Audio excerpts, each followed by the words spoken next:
ما في السماوات وما في الأرض وهو العزيز الحكيم. يا أيها الذين آمنوا لما تقولون ما لا تفعلون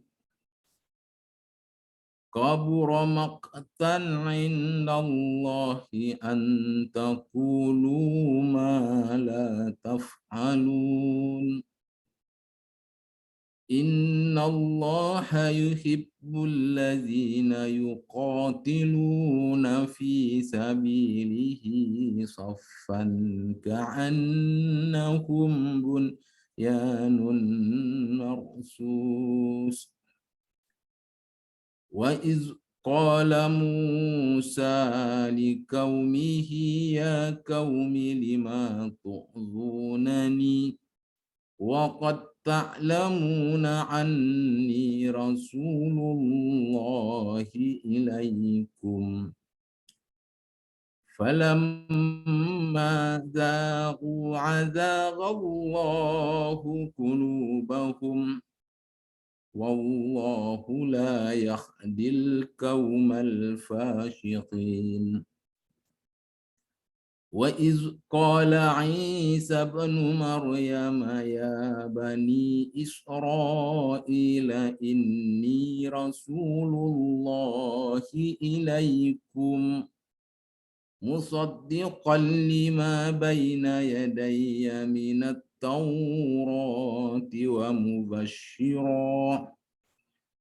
ومبشرا برسول يأتي من بعده اسمه أحمد فلما جاءهم بالبينات قالوا هذا سحر مبين ومن أظلم ممن افترى على الله الكذب وهو يدعى إلى الإسلام والله لا يهدي القوم الظالمين صدق الله العظيم.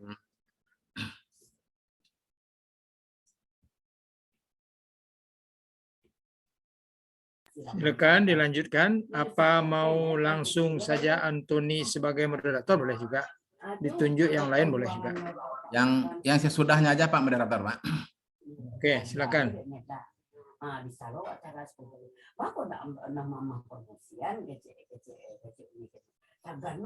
Silakan yang setelah saya siapa yang? Rosdialina dan Yursilis. Kalau boleh Rosdialina bisa. Bisa Bu Rosdialina.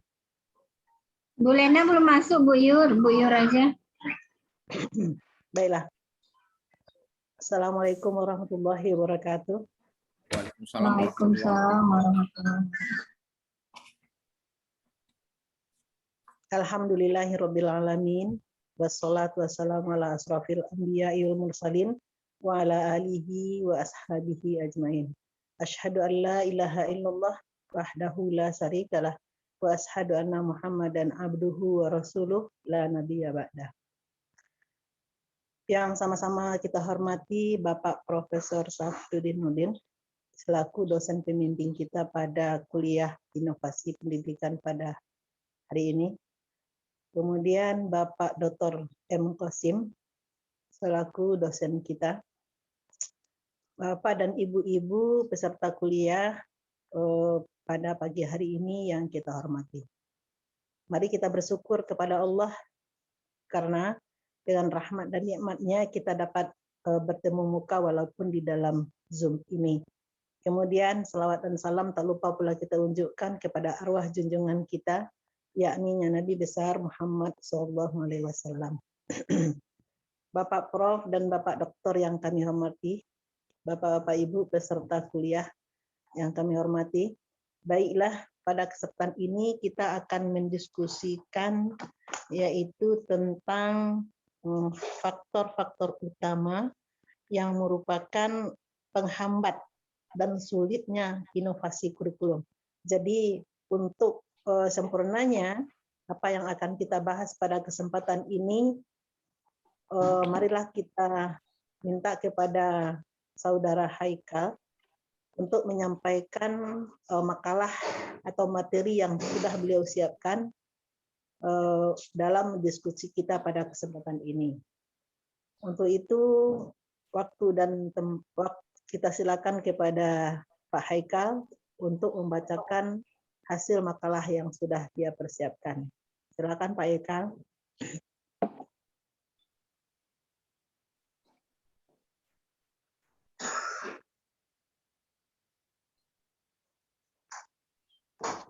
Suara Pak Haikal masih unmute. Assalamualaikum warahmatullahi wabarakatuh. Waalaikumsalam warahmatullahi wabarakatuh. Alhamdulillah.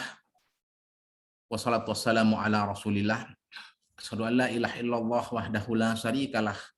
Wa asyhadu anna Muhammadan abduhu wa rasulul allazi la nabiyya ba'da amma ba'd.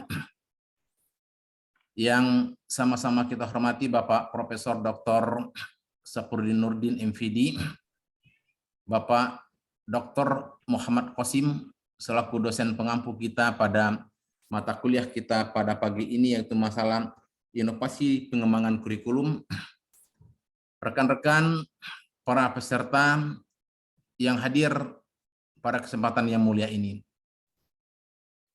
Bersyukur kita kepada Allah Subhanahu wa taala karena pada kesempatan yang cerah pada pagi ini kita masih bisa berkumpul bertatap muka untuk menyampaikan suatu kebaikan untuk talabul ilmi, mudah-mudahan memberi keberkahan buat kita semua. Saya juga mohon maaf nanti sama Bapak Profesor dan Pak Muhammad Qasim, karena hari ini saya juga ada tugas di kantor. Jadi saya posisi sekarang itu ada di kantor sebagai perwira dinas, itu sebagai perwira pengawas kegiatan, seluruh kegiatan jajaran Lantamal 2, baik Sipolga, Nias, dan Bengkulu termasuk juga Lantamal ya. Mungkin nanti kalau ada hal-hal yang insiden nanti kalau karena urusan dinas kami mohon maaf ada gangguannya. Oleh karena itu mudah-mudahan pelaksanaan kita ini berjalan dengan lancar. Untuk itu izinkan saya untuk men-sharekan paparan saya, yaitu tentang faktor-faktor utama yang menghambat dan sulitnya inovasi kurikulum.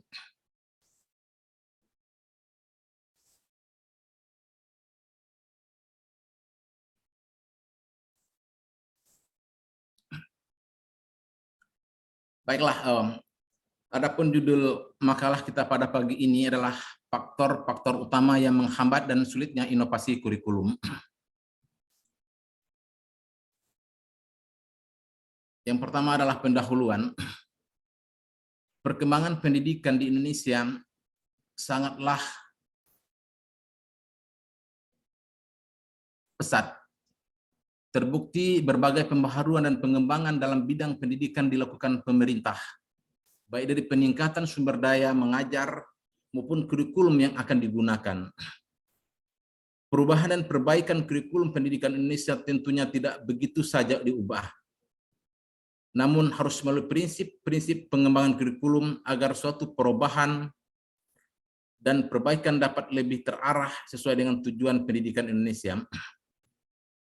Negara memiliki perhatian yang tinggi pada dunia pendidikan, namun perhatian yang besar dari negara saja tidaklah cukup, karena praktisi dan akademisi harus berupaya keras untuk melakukan inovasi dan mengelola dan mengembangkan pendidikan. Inovasi pendidikan tersebut haruslah berdasarkan pada tujuan pendidikan guna meningkatkan kualitas pendidikan, mencerdaskan kehidupan bangsa, dan membentuk insan yang kompetitif dan bermartabat.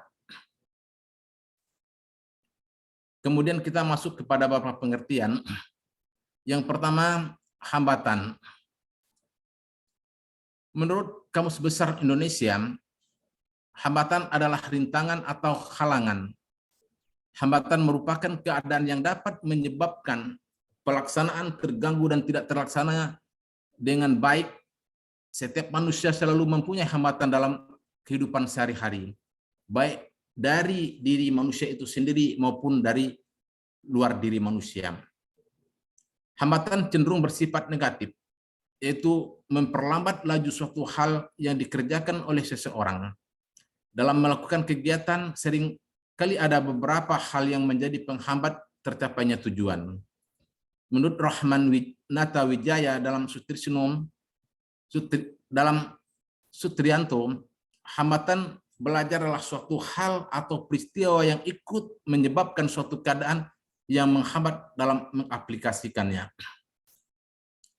Kemudian sebenarnya untuk masalah inovasi juga saya ini walaupun sudah sering kita tampilkan, tapi karena ada kaitannya dengan judul, inovasi adalah suatu gagasan, praktik atau objek benda yang dipandang baru oleh seseorang atau kelompok adopter lain. Inovasi didefinisikan sebagai suatu ide, praktek atau objek yang dianggap sebagai sesuatu yang baru oleh seorang individu. Sehingga inovasi tersebut dapat dipandang sebagai suatu upaya untuk mencapai tujuan tertentu. Inovasi pendidikan adalah suatu perubahan baru yang berbeda dari hal sebelumnya dan sengaja diusahakan untuk meningkatkan kemampuan guna mencapai suatu tujuan dalam dunia. Kemudian kata kurikulum pertama kali muncul dalam kamus Webster pada tahun 1856. Mengalami perkembangan makna pada tahun 1955 yang mana kata kurikulum muncul dalam kamus tersebut khusus digunakan dalam bidang pendidikan yang artinya sejumlah mata pelajaran di sekolah atau mata kuliah. Carter F. Goods dalam Dictionary of Education menyebutkan bahwa kurikulum adalah sejumlah materi pelajaran yang harus ditempuh dalam suatu mata pelajaran atau disiplin ilmu tertentu. Kurikulum juga dapat diartikan sebagai garis-garis besar materi yang harus dipelajari oleh siswa untuk mencapai tingkat tertentu. Kemudian pengembangan kurikulum adalah perencanaan kesempatan belajar yang ditujukan untuk membawa peserta didik ke arah perubahan yang diinginkan dan dinilai sejauh mana perubahan itu terjadi. Pengembangan kurikulum adalah proses siklus yang tidak pernah berakhir. Mengembangkan dan mencoba menggunakan metode-metode, mempelajari dan menggambarkan semua sumber pengetahuan dan pertimbangan tentang tujuan pengajaran, baik berkenan dengan mata pelajaran atau subject course maupun kurikulum secara menyeluruh. Pengembangan kurikulum adalah suatu proses atau siklus yang tidak pernah ada titik awal dan akhirnya. Ada tiga hal yang satu dan lainnya saling terkait, yaitu perencanaan, pembinaan, dan pengembangan. Ketiga hal tersebut saling mempengaruhi dalam pengembangan kurikulum, merupakan suatu proses yang bertumpu pada unsur kurikulum yang di dalamnya meliputi tujuan, metode, material penilaian, dan umpan balik atau feedback. Kemudian ada pembahasan yang kita masukkan di sini adalah suatu pembaharuan atau inovasi sering tidak berhasil dengan optimal. Hal ini disebabkan oleh adanya berbagai faktor penghambat yang muncul, seperti hambatan geografis, hambatan ekonomi yang tidak memadai, hambatan sosial culture, dan lain sebagainya. Berbagai hambatan tersebut tentu saja dapat mempengaruhi keberhasilan suatu inovasi dalam pengembangan kurikulum. Adapun faktor-faktor penghambat itu, yang pertama kalau menurut Nana Saudi Sukmadinata, yang pertama adalah hambatan yang terletak pada guru. Yang kedua adalah hambatan yang terletak pada masyarakat. Kemudian yang ketiga adalah hambatan pada masalah biaya. Kemudian menurut Guff Mulligan dan David Elvuri, itu ada 9 yang menghambat terjadinya suatu motivasi, yaitu reluctance to close the filing program or organization innovation in the public sector. Yang kedua, over reliance on high performance as source of innovation. Yang ketiga adalah technologies available but constraining culture and organizational arrangements. Yang keempat adalah no reward and incentives to innovate or adopt innovation. Yang kelima adalah for skill in active rise or change management. Kemudian yang F adalah short term budget and planning horizons. Kemudian yang G adalah delivery, pressure and administrative burdens. Kemudian yang H adalah culture of risk of aversion. Kemudian adapun menurut Wina Sanjaya, yang menjadi penghambat di dalam pengembangan inovasi itu adalah estimasi yang tidak tepat, konflik dan motivasi inovasi tidak berkembang, masalah finansial, kemudian yang E adalah penolakan dari kelompok, kemudian yang F kurang adanya hubungan sosial. Kemudian pada sisi lain, projects menyebut ada 4, new leaks of innovation and renovation. Kemudian yang B adalah external accountability. Kemudian yang C adalah lack resources. Kemudian yang D adalah organizational structure. Kemudian dari apa yang telah penulis paparkan tadi, penulis mengambil suatu kesimpulan. Dari uraian di atas dapat disimpulkan bahwa hambatan inovasi kurikulum itu meliputi berbagai aspek. Yang pertama ada aspek dari guru, yaitu kurangnya partisipasi guru, masalah waktu, kurangnya persesuaian pendapat dengan kepala sekolah, administrator, kurangnya perhatian pada kesejahteraan para guru. Yang kedua, aspek hambatan dari masyarakat. Kurangnya pengetahuan dari masyarakat, budaya, serta kultur masyarakat, kurang sikap, kemampuan berpikir kritis, analitis, reflektif, dan konstruktif, serta antisipatif terhadap inovasi. Konflik dan pertentangan antara anggota, kurangnya analisa terhadap kebutuhan. Penolakan dari masyarakat, terutama dari kalangan elit dan kelompok sosial kemasyarakatan, dan hubungan sosial yang tidak harmonis atau kurang baik antara berbagai pihak. Kemudian ada aspek anggaran. Ini adalah menjadi suatu hal yang sangat penting juga, karena keterbatasan anggaran atau dana pendukung kegiatan atau kurangnya atau dukungan anggaran. Kemudian ada aspek hambatan psikologis, praktis, serta nilai. Kemudian terdapat aspek sumber daya manusia yang tidak memadai. Itu hambatan-hambatan lain nanti bisa dibaca di makalah yang telah buat, yang telah di dalam grup. Mudah-mudahan apa yang penulis paparkan pada pagi ini bisa kita diskusikan, meskipun makalah ini belum sempurna, masih banyak kekurangan-kekurangan yang untuk itu kita mohon kritikan dan masukan daripada rekan-rekan, termasuk terutama dari Bapak Profesor Dr. Safrudin dan Bapak Dr. Muhammad Qasim untuk pencernaan makalah ini. Demikian, terima kasih. Assalamualaikum warahmatullahi wabarakatuh. Betul. Warahmatullahi wabarakatuh. Terima kasih kita ucapkan kepada Pak Hantoni yang telah menyampaikan makalahnya di hadapan kita semua. Dan untuk lebih sempurnanya, kita melihat kira-kira apa yang merupakan hambatan, apa yang merupakan hambatan dari untuk pengembangan atau dalam rangka inovasi kurikulum ini, atau kira-kira bagaimana solusinya kita mengatasi ini. Untuk itu mari kita diskusikan makalah ini.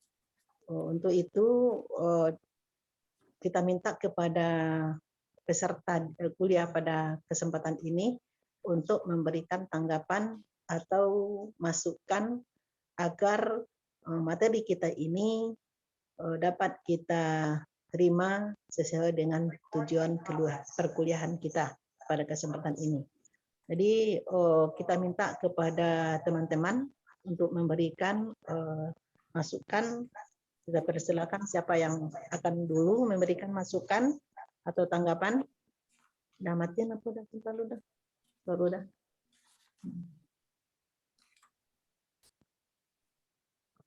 Bu Yur, Silakan Bu Devi.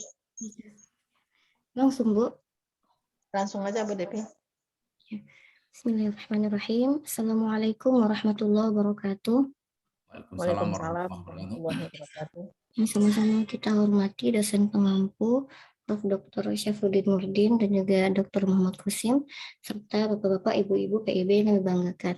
Baiklah, langsung saja. Adapun hal yang ingin kami tanyakan kepada pemakalah kali ini adalah tentang hambatan-hambatan inovasi ini.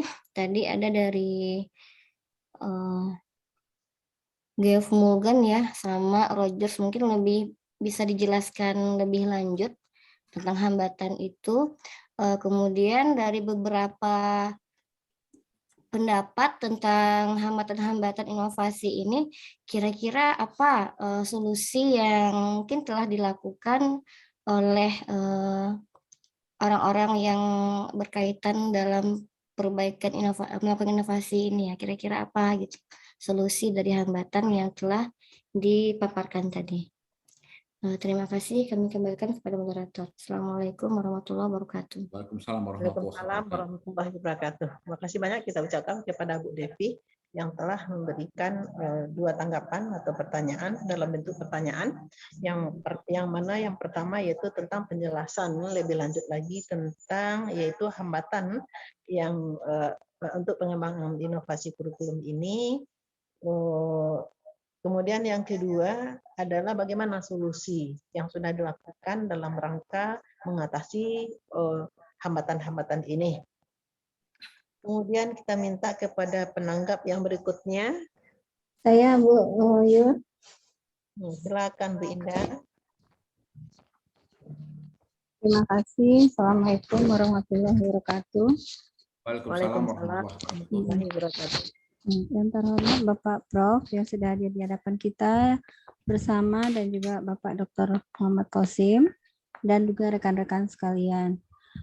Baiklah, menyambung dari pertanyaan Bu Devi tadi dia minta penjelasan kalau saya kira-kira contoh studi kasus ya, kira-kira apakah pernah terjadi memang hambatan yang sudah disebutkan oleh pemakalah tadi di dalam dunia pendidikan kita hambatannya. Kemudian kalau bisa dicontohkan dalam kasus apa yang pernah terjadi selama ini, apakah sudah ada pernah melakukan penelitian atau survei selama ini yang berkaitan dengan hambatan atau inovasi kurikulum. Nah, kemudian pejabat yang terkait di dalamnya itu kira-kira siapa? Karena kita sebenarnya saya masih bingung juga ya, pengembangan inovasi kurikulum ini itu kan semuanya terlibat gitu. Tapi ibaratnya hambatannya apakah juga ada porsi-porsinya gitu. Nah, mungkin akan lebih bagus kalau misalnya ada studi kasus yang sudah pernah terjadi mungkin. Mungkin itu aja, Bu Yur. Assalamualaikum warahmatullahi wabarakatuh. Yang telah memberikan tanggapan ada dua bentuk tanggapan. Yang pertama yaitu tentang studi kasus atau bukti fisik bahwa hambatan-hambatan yang sudah disampaikan pemakalah. Kemudian yang kedua yaitu kira-kira yang bertanggung jawab terhadap solusi hambatan-hambatan ini siapa? Ya, Bu Inaya. Kemudian yang ketiga kita minta kalau untuk penanggap yang ketiga, karena masalah ini bagi kita ini sangat sangat penting atau urgen karena kita adalah bergelut di bidang pendidikan. Silakan Atun. Sore Bangnya. Ya, sore Bangnya. Anda paham kan? Ada. Jadi semua ada Suara di belakang, nah. Ada.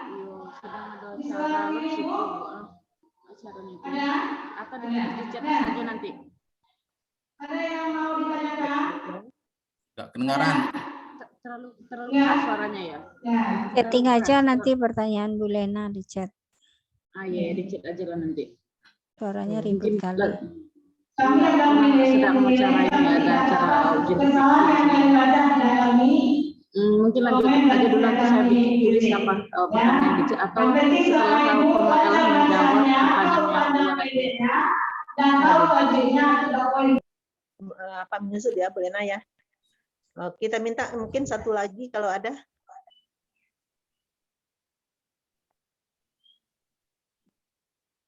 Nah, cukup sekian ya Bapak Ibu ya, karena kayaknya tidak ada lagi yang mau menanggapi.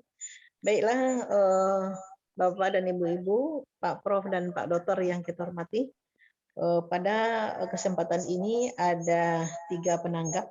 Yang pertama dari Ibu Devi Faizah, yang kedua dari Bu Fitri, kemudian dari Bu Lena karena situasi suara di lingkungan beliau sekarang ini ada kegiatan sehingga kita minta tanggapannya melalui chat. Untuk itu sekarang ini kita minta dulu kepada pemakalah untuk memberikan jawaban terhadap permasalahan yang sudah disampaikan oleh beberapa teman tadi. Kita persilakan kepada Pak Haikal untuk memberikan jawaban terhadap permasalahan yang sudah dikemukakan teman. Baik, terima kasih kepada Ibu Moderator. Yang pertama adalah tanggapan dari saudari Devi Faizah, yaitu tanggapan tentang bagaimana pendapat Geoff Mulgan dan David Elvuri tentang penjelasan tentang hal-hal yang menghambat motivasi. Menurut 2 orang tersebut, faktor penghambat motivasi itu yang pertama yang saya sampaikan tadi adalah reluctance to close the failing program organization, itu ada di halaman 8. Dia memaknai, katanya seperti ini, maknanya sebuah program atau bahkan unit organisasi yang sudah jelas menunjukkan kegagalan. Sebuah program yang dilakukan oleh setiap orang atau organisasi yang menunjukkan kegagalan akan lebih baik ditutup atau diganti dengan program atau unit baru yang lebih menjanjikan. Kegagalan memang hal yang lumrah dalam berinovasi. Namun keengganan menghentikan kegagalan sama artinya dengan menutup peluang meraih perubahan yang lebih baik. Di sektor privat, menutup usaha-usaha yang gagal atau menghentikan proyek yang merugi sudah cukup lumrah. Namun pada sektor publik cenderung lebih sulit untuk melakukan hal tersebut meski bukan hal yang mustahil.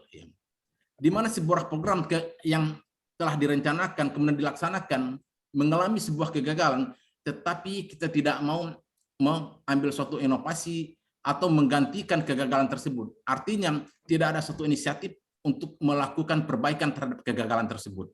Kita mungkin karena ketidakberanian, tidak ada inisiatif yang bagus, yang baik, sehingga hal tersebut menjadi suatu hal yang terbiarkan.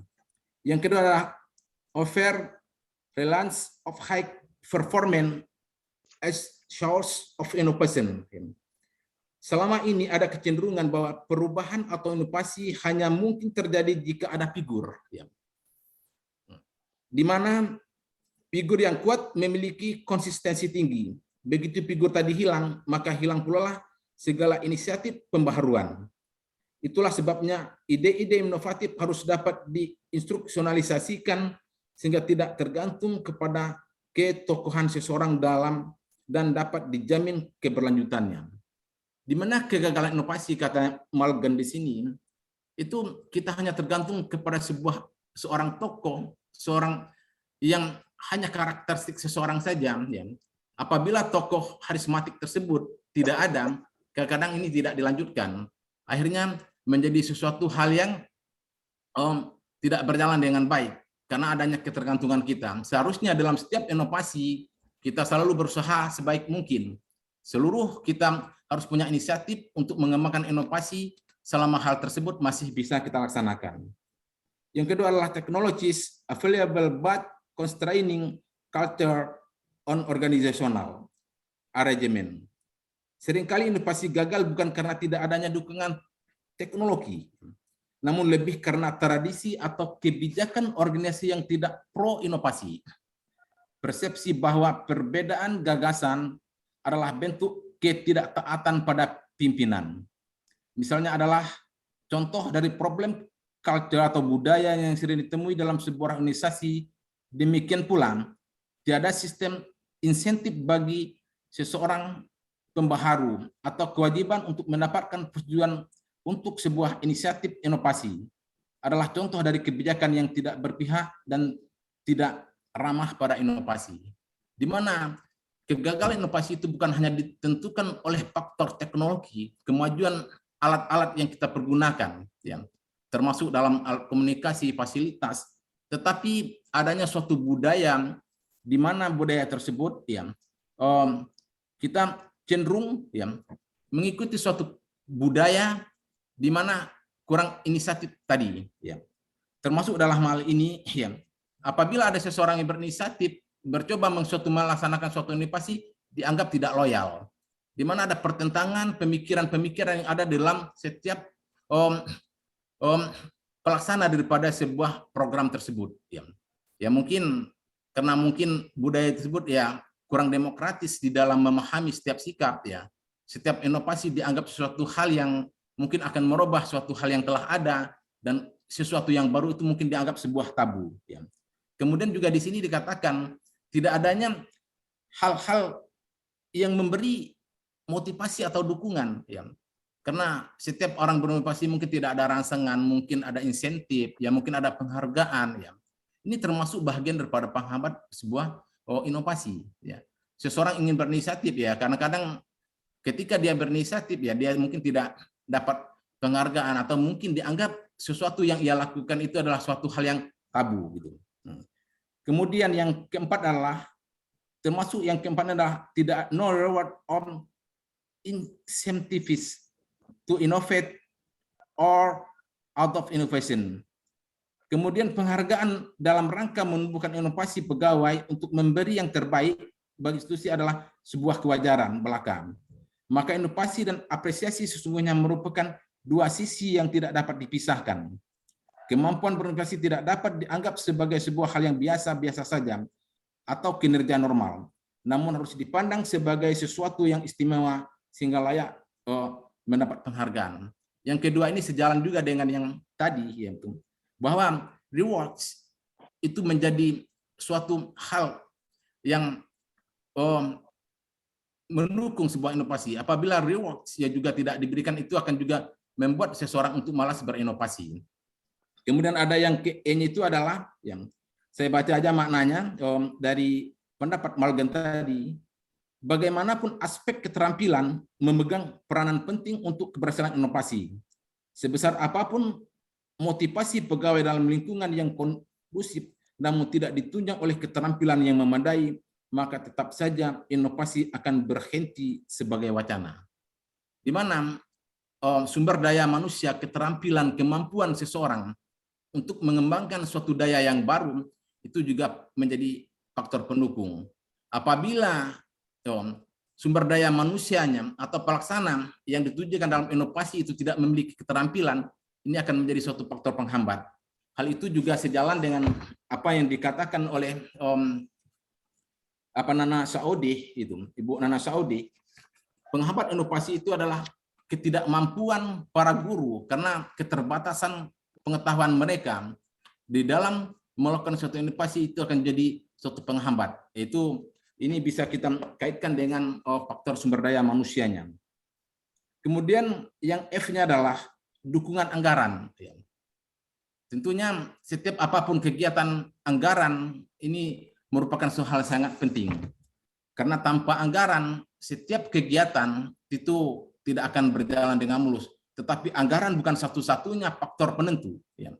Karena faktor anggaran merupakan satu hal yang sangat menentu. Tanpa anggaran juga akan menjadi suatu hambatan di dalam setiap kita melaksanakan inovasi. Ya, karena banyak pengalaman negara-negara maju menganggarkan dana penelitian dan inovasi hingga 3%, yang itu memberikan melihatkan adanya suatu kemajuan di dalam setiap inovasi dan penelitian-penelitian mereka. Hal ini juga berpengaruh dalam pengembangan inovasi kurikulum. Kemudian delivery yang G-nya adalah di negara-negara ekskolonial aspek administrasi. Ada juga yang penghambat terjadinya inovasi itu itu adalah masalah administrasi yang berbelit-belit, susahnya berurusan, ya kadang-kadang yang mudah dipersulit, yang hal-hal yang mesti praktis ya menjadi tidak praktis gitu. Sering menjadi kendala dalam pengelolaan urusan tertentu, termasuk inovasi, kata Morgan. Relasi antara negara dengan masyarakat atau antara kelompok di dalam suatu organisasi kepegawaian sering didasarkan pada basis ketidakpercayaan. Ya mungkin ada sifat egois juga ya, karena dia itu merasa tanggung jawabnya dia. Kadang masalah administrasi itu kan sering ya, kita juga sering melihatlah di banyak tempat, bukan hanya apalagi untuk inovasi. Sedangkan di dalam urusan-urusan administrasi yang biasa kita di dalam kehidupan sehari-hari itu kita kan sering menemukan suatu kesulitan. Ini adalah salah satu penghambat daripada inovasi. Kemudian yang terakhir katanya adalah culture of risk aversion. Ketidakberanian menanggung dampak dari sebuah pilihan adalah kendala psikologis sekaligus budaya sebuah kemudian risiko. Ya, di mana seseorang yang diberi tanggung jawab, mungkin termasuk pemimpin, ya, termasuk orang-orang yang diberi amanah di dalam melaksanakan sebuah kegiatan inovasi kurikulum ini, dia tidak berani mengambil risiko, takut terhadap kegagalan. Padahal sebuah kegagalan itu adalah sesuatu hal yang wajar dan biasa dalam melakukan suatu perjuangan. Karena apalagi kegagalan itu menjadikan sebuah motivasi buat kita bahwa hambatan dan segala sesuatu itu, hambatan di dalam melakukan sebuah inovasi itu adalah peluang bagi kita untuk meraih suatu keberhasilan. Ya, karena tantangan itu adalah peluang bagi orang-orang yang memiliki semangat untuk melakukan suatu perubahan. Karena orang-orang yang optimis dalam segala sesuatu, dia melihat tantangan itu adalah peluang. Tetapi bagi orang-orang yang pesimis, ya, tantangan itu adalah hambatan, dan hambatan itulah yang membuat dia tidak berani melakukan suatu kegiatan-kegiatan perubahan terhadap segala inovasi. Kemudian banyak hal yang bisa kita lihat di dalam makalah itu. Kemudian kalau kita lihat lagi kemudian apa solusi dari hambatan-hambatan tersebut? Tentunya kembali pada permasalahan tersebut, ya. Jika persoalan itu terutama ada pada sumber daya manusianya, kalau saya melihat hambatan inovasi itu, saya mengambil suatu kesimpulan itu ada 3 faktor. Yang pertama pada manusianya, yang kedua pada anggaran dan biayanya, yang ketiga ada pada fasilitasnya. Tentunya semua itu harus kita cari solusinya. Pada sumber daya manusia, tentunya manusianya harus dibekali dengan ilmu dan pengetahuan, dan dibekali dengan hal-hal yang bisa memberi solusi di dalam masalah penghambat inovasi. Sebenarnya mereka diberi keterampilan, mereka diberi pengetahuan. Ya. Kemudian juga di dalam hal anggaran, ya ini sudah menjadi suatu hal yang sering menjadi momok di dalam setiap persoalan. Ya. Faktor anggaran. Ya. Sekalipun anggaran itu besar, tetapi apabila dikelola oleh manusia-manusia yang kita katakan kemarin kita berbicara masalah orang-orang yang tidak amanah, ya. Ya, kalau kita melihat ya kembali kepada persoalan di negara kita gitu, kita jujur saja bahwa anggaran itu adalah sebuah proyek gitu. Itu di mana saja. Sebuah anggaran semestinya dipergunakan untuk pelaksanaan kegiatan, ya kadang-kadang udah terpencar kemana-mana. Ya ada hal-hal yang sepertinya pembagian ke sana ke sini, padahal tujuan utama daripada anggaran itu adalah untuk mempermudah dan memperlancar segala kebijakan-kebijakan yang telah diputuskan. Kemudian juga masalah fasilitas dan finansial, ya. Itu juga bisa menjadi faktor penghambat, ya. Seperti alat komunikasi, fasilitas yang digunakan, termasuk faktor pendukung, ya. Hambatan-hambatan itu seperti alat tulis, alat buku dan bacaan. Apabila kita melihat kemudian dari pertanyaan, ini bisa saya hubungkan dengan pertanyaan yang ditanyakan oleh Indah Fitri, ya. Yang Indah Fitri itu masalah kasus ini, ya. Mungkin kalau masalah kasus, ya, secara apa saya tidak memaparkan masalah kasus di sini, ya. Tetapi tentunya para pakar-pakar seperti yang saya tulis di sini, termasuk Bu Nana Saodeh, ya, itu beliau memberikan beberapa hambatan, itu tentunya sudah beliau kaji dalam sisi-sisi studi ya atau kajian-kajian akademis ya. Tentunya beliau memaparkan segala sesuatu mungkin bisa didasarkan kepada suatu analisa akademis, juga bisa didasarkan kepada penelitian-penelitian yang dilakukan oleh seseorang. Tentunya beliau tidak menulis sebuah buku didasarkan kepada suatu pemikiran-pemikiran yang tanpa landasan berpijak ya. Termasuk juga dari Ibu menurut Wina Sanjaya gitu. Estimasi yang tidak tepat ya, ini juga menjadi sesuatu yang menghambat daripada gerakan inovasi, pengembangan industri kurikulum, konflik dan motivasi, kata beliau di dalam tulisannya. Inovasi yang tidak berkembang ya, tidak berkembang itu adalah hambatan yang mengganggu karena ada faktor-faktor lain ya, mungkin masalah geografis gitu ya, sehingga untuk melakukan suatu perubahan itu juga akan menjadi faktor penghambat gitu ya. Ketika ada beberapa yang pernah saya coba lihat di dalam buku, termasuk hambatan dalam inovasi, nanti ada di kurikulum 13 itu, kenapa agak terlambat perkembangan perubahan inovasinya ya, itu karena banyak faktor. Sumber bacaan yang tidak memadai, kemudian kemampuan daripada guru-guru yang melaksanakannya kurang punya pengetahuan ya, kemudian masalah pelaksanaan waktu juga menjadi penghambat gitu. Nah, jadi itu adalah salah satunya. Jadi solusinya itu tentunya ada 3 hal tadi yang menjadi faktor yang bisa kita simpulkan. Kemudian yang bertanggung jawab, tentunya bertanggung jawab adalah tentunya kalau di tingkat pusat tentunya adalah orang yang membidangi bidang-bidang pembinaan kurikulum pada kementerian. Kemudian kalau kita kembali kepada lembaga pendidikan mungkin di tingkat perguruan tinggi, tentunya yang bertanggung jawab terhadap ini adalah yang membidangi masalah kurikulum di dalam kurikulum di perguruan tinggi, termasuk juga mungkin di sekolah SMA gitu atau SMP itu mungkin wakil kepala sekolah yang membidangi kurikulum dan seluruh guru-guru yang terlibat di dalam masalah kurikulum tersebut ya. Mungkin itu yang bisa saya sampaikan. Mungkin ada tambahan dari teman-teman yang lain atau bisa kita diskusikan lebih lanjut. Terima kasih. Terima kasih banyak kita ucapkan kepada Pak Antoni yang telah memberikan jawaban terhadap tanggapan yang disampaikan oleh teman-teman sebentar ini, yaitu sekaitan dengan masalah hambatan untuk inovasi kurikulum ini. Kemudian solusi dari hambatan itu, beliau memberikan mengemukakan ada dalam 3 bentuk. Yang pertama, apabila kita lihat dari segi manusianya, kalau di sini tentu kita larikan yaitu terkait dengan masalah pendidiknya. Jadi pendidiknya itu harus mempunyai kualitas kependidikan yang sesuai dengan bidangnya, kemudian atau diberikan mungkin diklat, kemudian workshop dan segala macam. Kemudian dilihat dari segi anggaran, katanya anggaran harusnya dikelola dengan secara baik, karena mungkin ada beberapa kasus yang mana anggaran ini tidak terkelola dengan baik, kemudian yang seharusnya anggaran itu harus dikelola dengan baik sesuai dengan fungsinya pendidikan itu sendiri.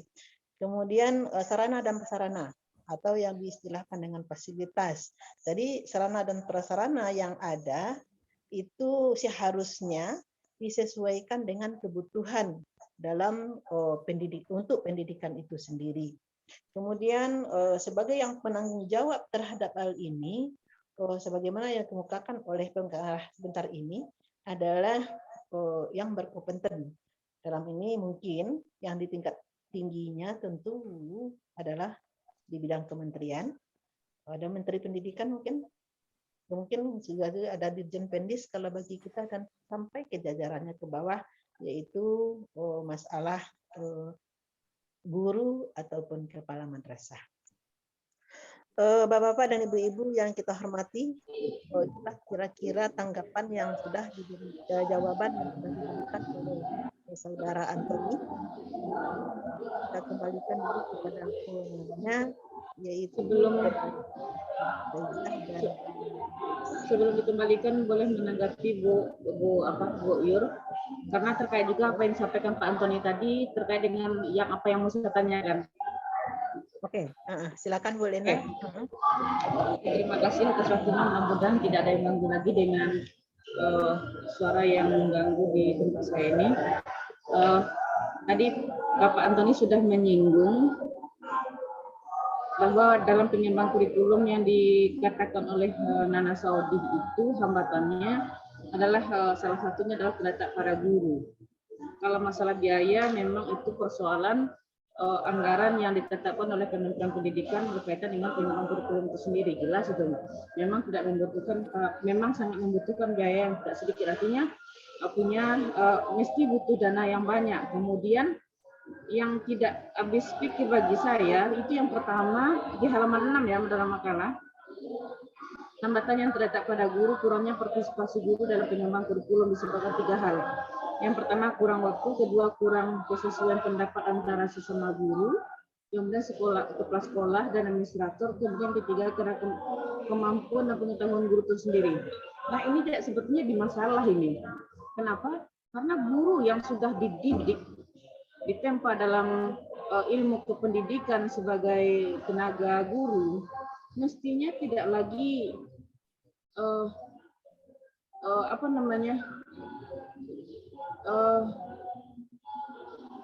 kurangnya kemampuan ataupun pengetahuan itu sendiri, pengetahuan gurunya sendiri. Kenapa? Karena kita tahu bahwa seorang guru itu mesti juga berinovasi dalam mengembangkan atau memberikan pengetahuan kepada peserta didiknya.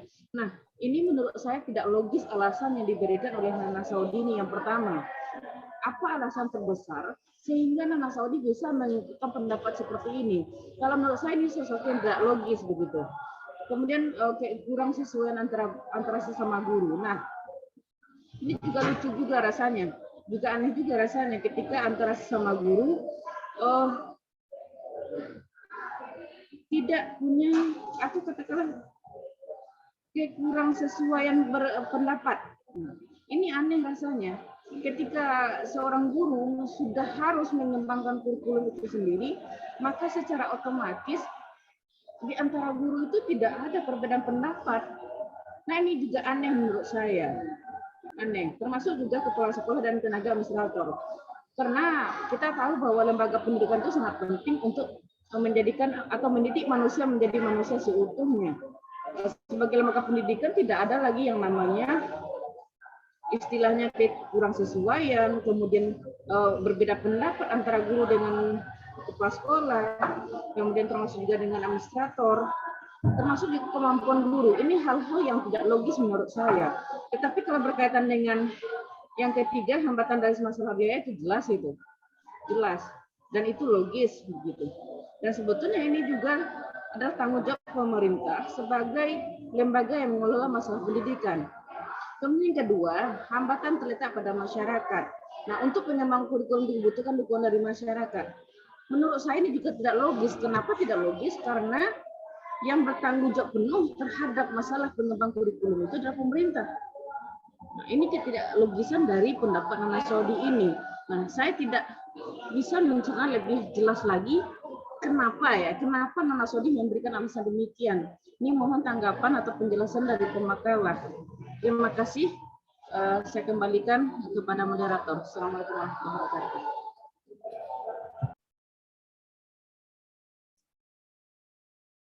Suara Ibu belum keluar lagi, Bu.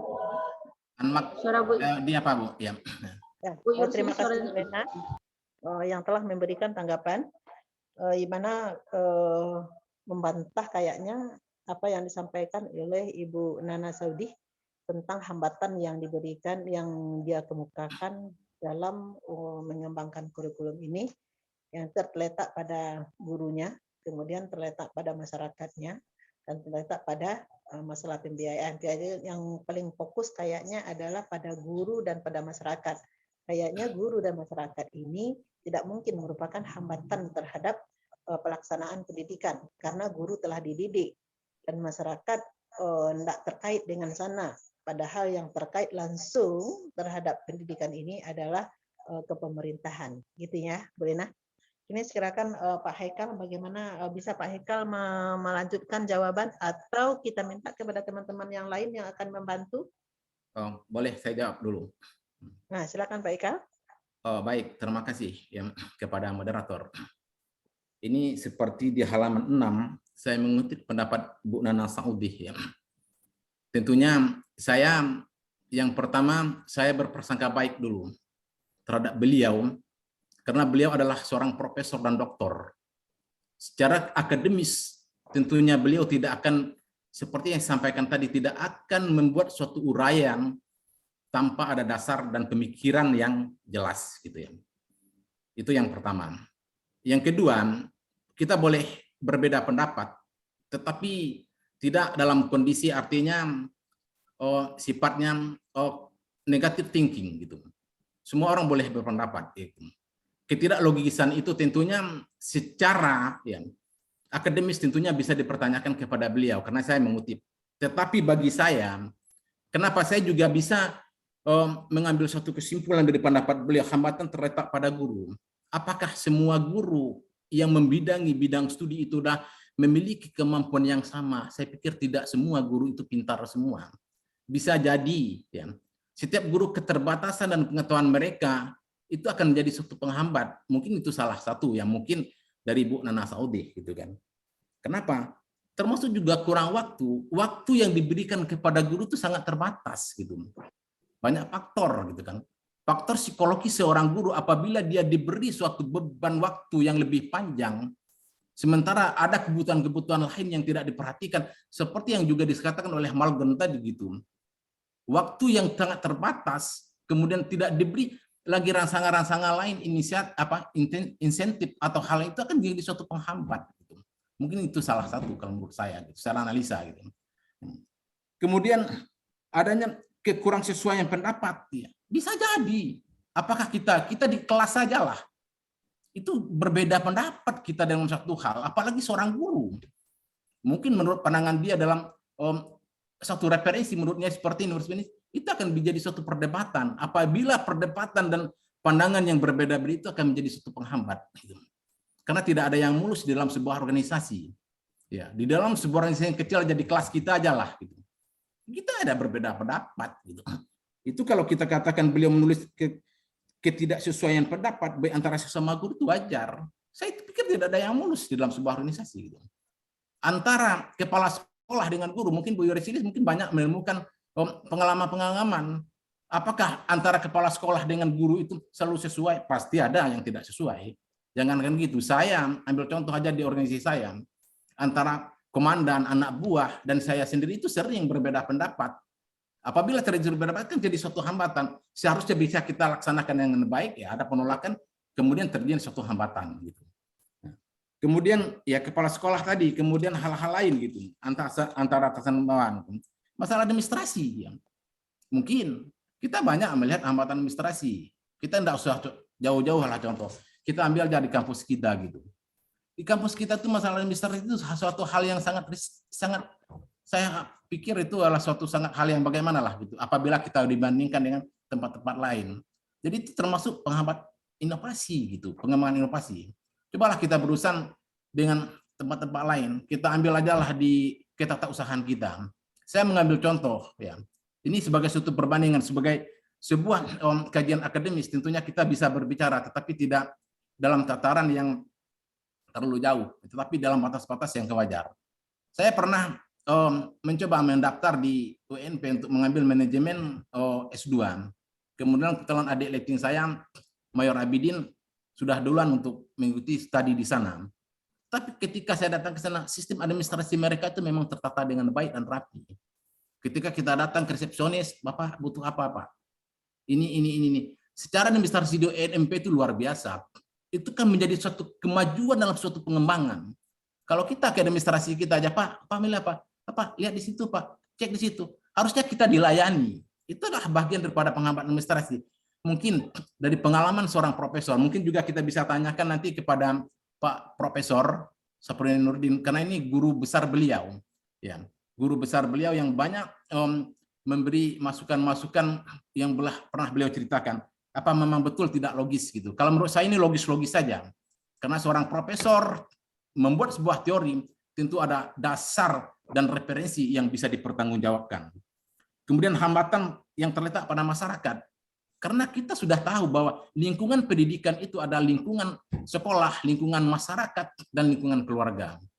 Hambatan bisa terjadi masyarakat. Kalau masyarakat ya tidak menerima suatu inovasi, ya mungkin kita ambil contoh lah tidak jauh-jauh. Masyarakat Irian itu kultur budaya itu berbeda dengan apabila suatu inovasi yang dikembangkan tidak cocok dengan yang mereka harapkan, itu bisa terjadi masalah. Di Minang saja juga jadi terhadap situ. Jadi lingkungan yang besar juga mempengaruhi budaya-budaya masyarakat, itu besar pengaruhnya. Jadi kalau saya mengatakan ini adalah sebuah kelogisan yang ditulis oleh seorang ahli di bidangnya. Mungkin yang lain silakan untuk memberi tanggapan. Terima kasih. Assalamualaikum warahmatullahi wabarakatuh.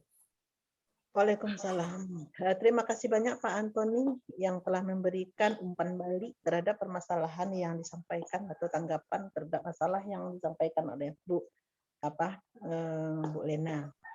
Sedikit karena sebentar ini tersebut nama saya, izin Pak Prof sedikit. Sebenarnya apa yang sudah dikemukakan oleh Bu Nana Saudih ini,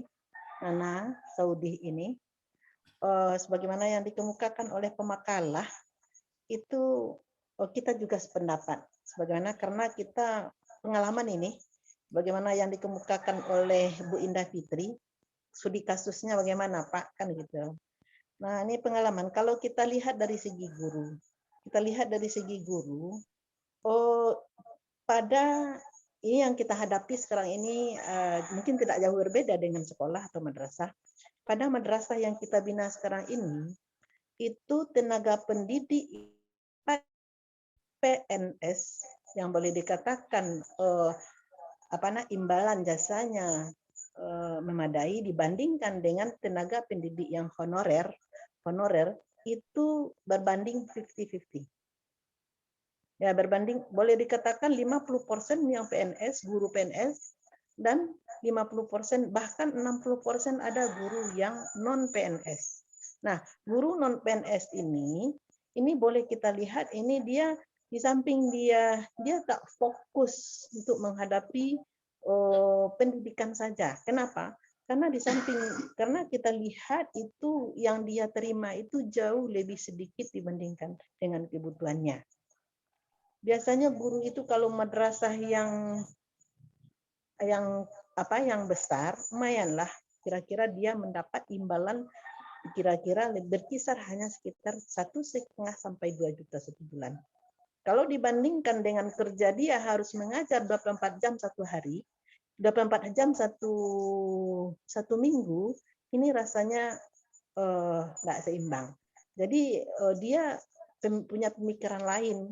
Bagaimana untuk memenuhi kebutuhan rumah tangganya, keluarganya. Nih, kemudian juga bila kita lihat, jadi adanya ADM terkait dengan masalah ADM guru. ADM guru nih karena memang kita lebih banyak juga menemukan bahwa guru-guru kita dengan cuek dengan masalah ADM-nya. Cuek dengan ADM-nya ini dikondisikan ada beberapa hal yang menyebabkan ini. Nah, jadi mungkin kita rasa mungkin kalau dari segi guru itu memang merupakan juga hambatan. Ya, sebagaimana yang sudah kita katakan, ada lagi madrasah atau sekolah yang mana gurunya mismatch, yang bukan merupakan dia tidak harusnya mengajar matematik, tapi dia harus mengajar matematik karena tidak ada guru matematik di sana. Nah ini. Kemudian lagi kalau kita lihat dari segi pimpinan, memang ada beberapa di antara pimpinan sekolah atau madrasah kita, kadang-kadang dia memang itu hanya untuk melepaskan tanggung jawab, artinya bukan berarti dia sungguh-sungguh untuk melakukan tugasnya sebagai pimpinan gitu. Kadang-kadang dia melakukan pekerjaan itu kadang-kadang karena ambil dari atasan. Jadi jadi nampak di situ. Inilah kira-kira hambatan-hambatan yang ada yang kita temukan di lingkungan pendidikan kita. Ini sedikit tambahannya Pak Hekal. Jadi kita minta ini kepada Pak Prof. telah masuk dalam ranah yang seharusnya tidak ranah moderator kan gitu. Kita lanjutkan, kita minta kepada yang penanggap yang lain memberikan tambahan terhadap jawaban yang telah disampaikan oleh Pak Haikal sebentar ini.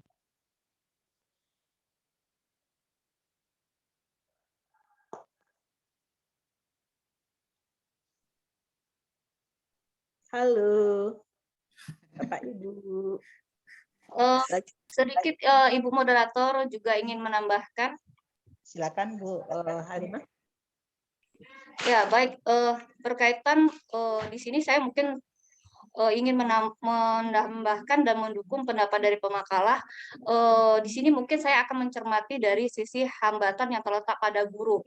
Nah, salah satu contoh inovasi kurikulum pada saat sekarang ini, yakni penerapan kurikulum 2013. Nah, yang mana kita tahu bahwasanya kurikulum 2013 ini cukup berbeda dengan kurikulum sebelum-sebelumnya.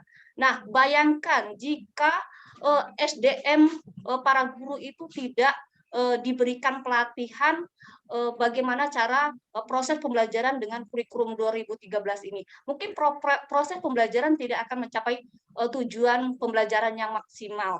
Nah, karena kenapa? Di kurikulum 2013 ini memang guru dituntut untuk memiliki banyak strategi, banyak mode pembelajaran yang harus digunakan, diterapkan di dalam proses pembelajaran.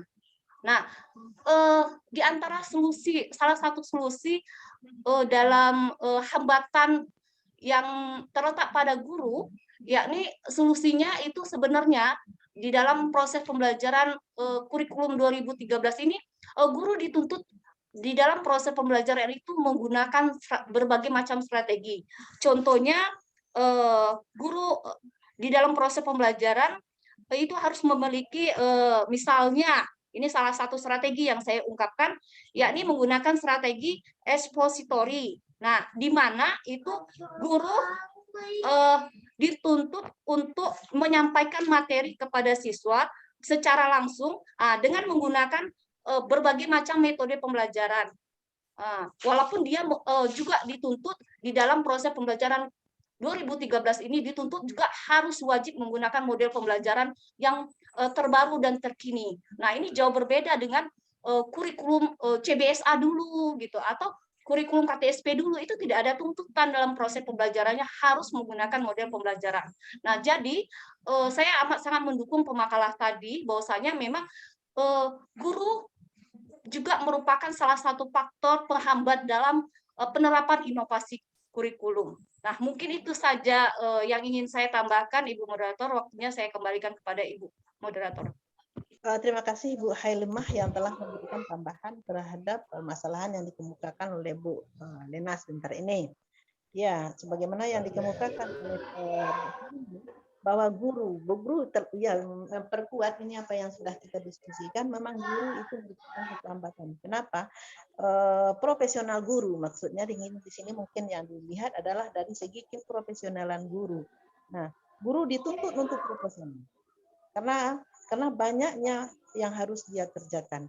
Dia harus melakukan perencanaan, dia harus melakukan pelaksanaan, dia harus melakukan evaluasi, dan dia harus melakukan tindak lanjut terhadap apa yang dia sampaikan. Sementara kesempatan guru untuk ditambah ilmunya, untuk meningkatkan keprofesionalannya terbatas. Kenapa? Kita melihat bahwa pelaksanaannya, kesempatan guru itu untuk didiklatkan sesuai dengan aturan yang misalnya datang kurikulum 2013, kemudian datang lagi misalnya sekarang ini sudah ada muncul lagi kurikulum Merdeka. Kesempatan guru kita itu untuk dapat diklat hanya 1 kali 4 tahun. Di dalam SIM diklat. Di dalam SIM diklat hanya 1 kali 4 tahun kesempatan dia dapat. Jadi di sini melihat bahwa memang akhirnya mengakibatkan kesempatan dari guru itu untuk meningkatkan keprofesionalannya sesuai dengan perkembangan zaman dan tuntutan daripada kurikulum memang agak terbatas. Jadi itulah kira-kira tambahan dari Ibu Halimah. Terima kasih Bu Halimah. Bagaimana penanggap? Ibu Moderator, izin. Nah, silakan Bu Lina, tanggapan kembali kan? Iya, mungkin bukan tidak puas dengan jawaban oleh pemakalah ya. Kalau berdasarkan kita berbicara tentang fakta yang terjadi atau faktualnya yang terjadi di lapangan, saya bisa mengatakan ini adalah logis. Tetapi secara yang seperti ulas tadi juga, bahwa seorang guru itu mesti profesional, seorang kepala sekolah itu mesti profesional, kemudian seorang administrator itu juga mesti profesional. Artinya secara filosofis memang tidak seharusnya seperti itu, tetapi faktualnya terjadi di lapangan. Artinya Nana Saodi ini kalau menurut pikiran saya, ketika dia berpendapat, ini mohon maaf sebelumnya, Profesor Nana Saodi ini bukan ibu ya, tetapi dia adalah laki-laki, mohon maaf. Tetapi karena kita di antara Bapak Ibu tadi ada yang mengatakan Ibu Nana Saudi. Ternyata setelah di-share oleh Bapak Prof, profilnya Haji. Berarti kalau Haji dia berarti laki-laki. Mohon maaf. Biasanya Bu Nana ini adalah perempuan kan? Iya. Kalau waktu kuliah dulu kan disampaikan oleh Bapak, Pak Nana itu adalah nama di Sunda itu memang seperti itu. Sebenarnya beliau adalah laki-laki gitu. Sudah pernah disampaikan oleh Pak Prof di depan Minta kita. maaf sama Bu Nana. Pak Nana. Oke, jadi ulasan saya sedemikian Bu moderator. Kalau secara faktual ini mungkin logis-logis saja ya, tetapi secara filosofis ini menurut saya tidak logis begitu. Inilah yang melandasi dalam pikiran saya kenapa saya mengatakan itu tidak logis. Itu saja kesimpulan ataupun tanggapan tanggapan singkat dari saya berkaitan dengan pernyataan yang saya ajukan tadi. Terima kasih. Terima kasih Bu Lina yang telah menanggapi kembali terhadap kita bahas sebentar ini. Kita lanjut kepada yang lainnya. Ada tanggapan baru atau bagaimana Bu? Kita kembalilah dulu kepada Bu Depi dan Bu Indah, bagaimana? Mana Indah? Ya, terima kasih Bu Yusilis. Mungkin nanti lebih lanjut kita minta penjelasan dari dosen kita nanti terkait hal ini, terutama tentang kasus-kasus hambatan ini terhadap inovasi yang pernah terjadi gitu. Mungkin nanti kepada dosen saja nanti. Terima kasih. Ya, Ibu Indah, bagaimana Bu Indah? Ya, sama juga seperti yang dibilang Bu Devi, apalagi seperti kasus tidak logis atau logisnya itu mungkin kita serahkan kepada Pak Prof untuk menjelaskan mungkin lebih detail kira-kira seperti apa yang seharusnya. Mungkin itu aja. Assalamualaikum warahmatullahi wabarakatuh. Ya, terima kasih. Teman-teman yang lain masih ada tanggapannya? Kalau enggak, waktu kesempatan kita berikan kepada Pak Prof kita dan Pak Dokter. Kayaknya kita minta ulasan dari Bapak kita kayaknya Bu, supaya lebih jelas atau meluruskan pikiran kita yang kacau ini nampaknya. Ya, terima kasih teman-teman. Ada Pak? Ada dari Pak Alirman, kita minta dulu sebentar Pak Alirman, silakan Bapak.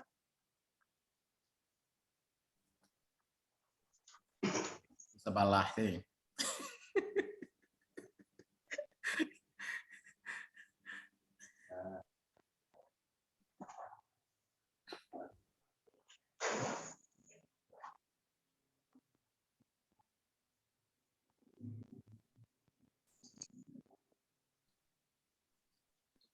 Gimana Bu Yusilis?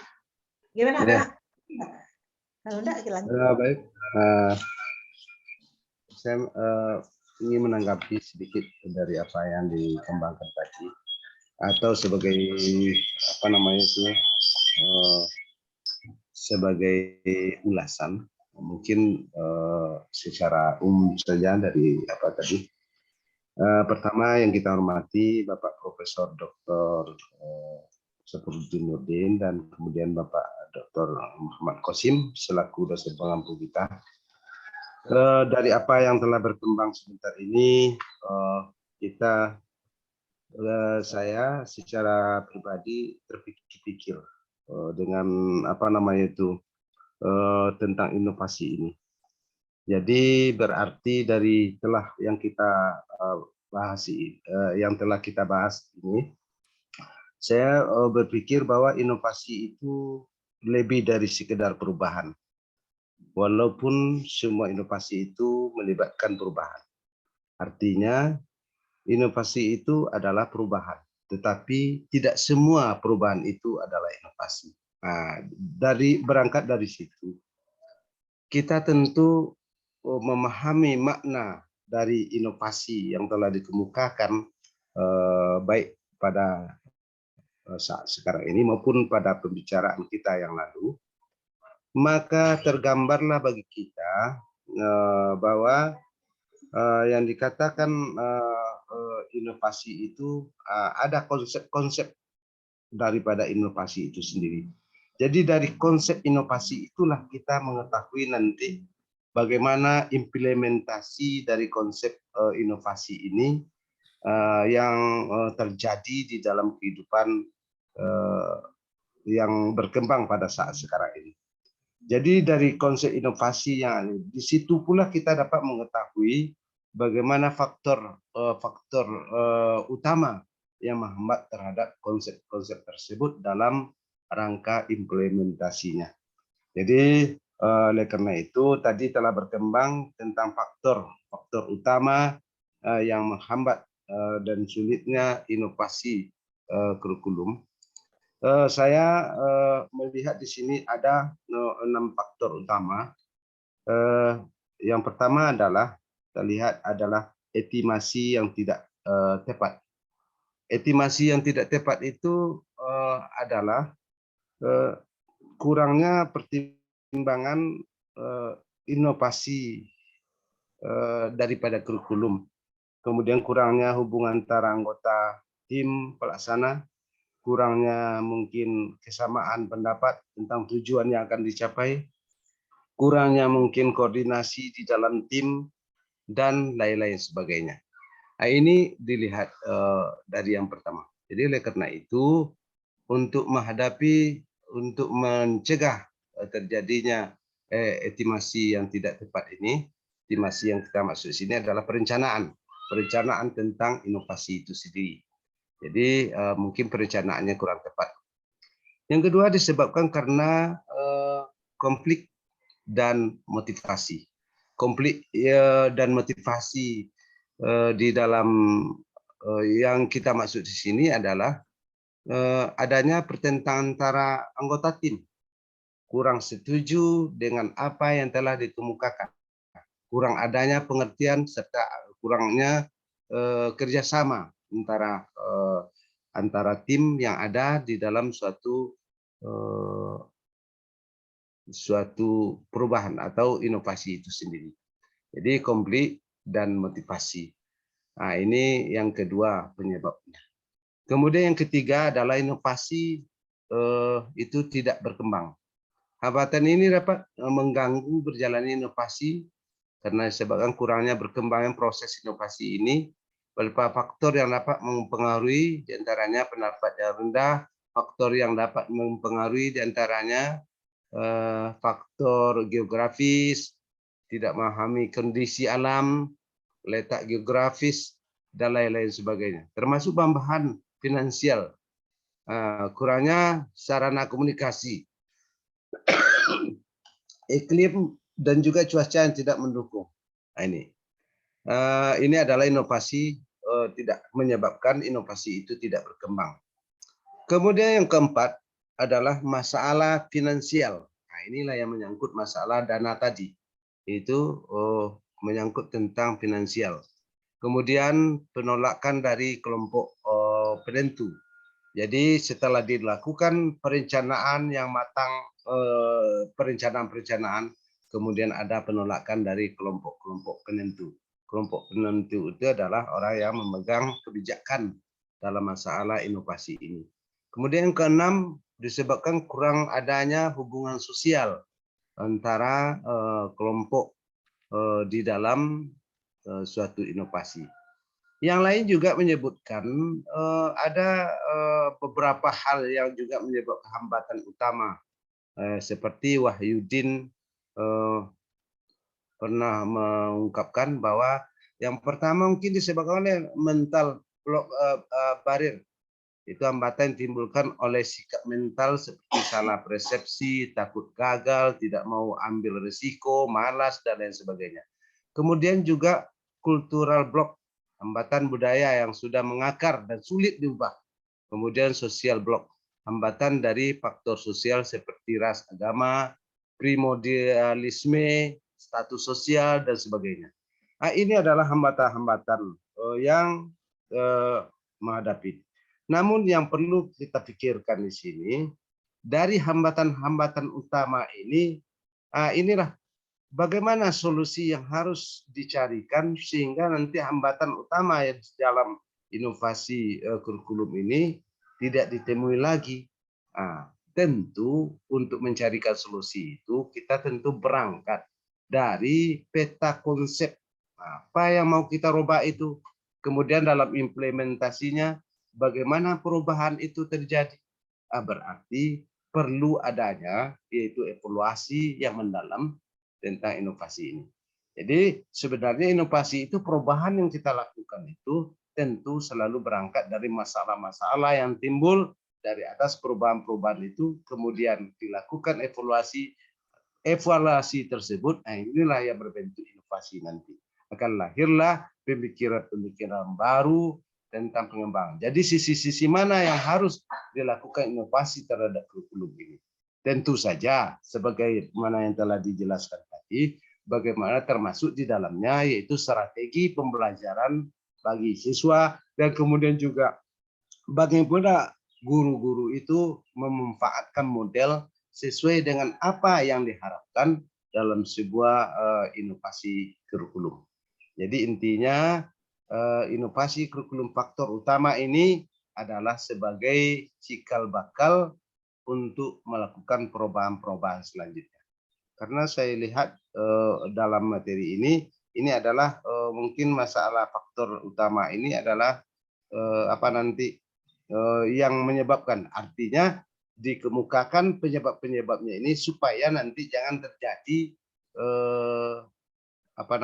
kegagalan-kegagalan sebagaimana yang telah dialami sebelumnya. Jadi kemana arahnya, bagaimana konsepnya, inilah yang perlu diramu atau dikonsep secara matang sehingga nanti hambatan-hambatan ini adalah dapat diatasi.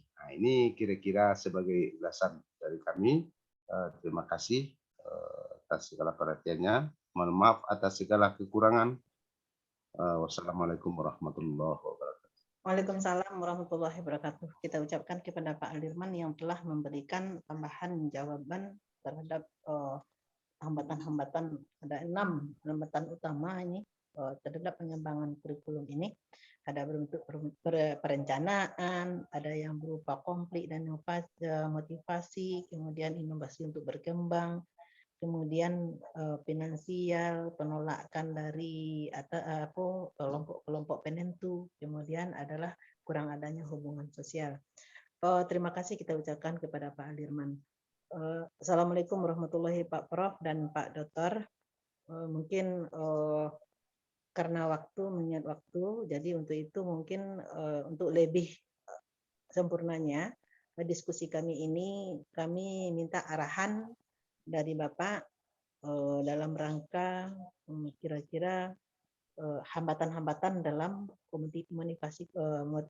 inovasi kurikulum ini, dan kira-kira solusinya bagaimana kita mencarikan solusi terhadap hambatan-hambatan ini. Mungkin terima kasih Pak Prof dan Pak Dr.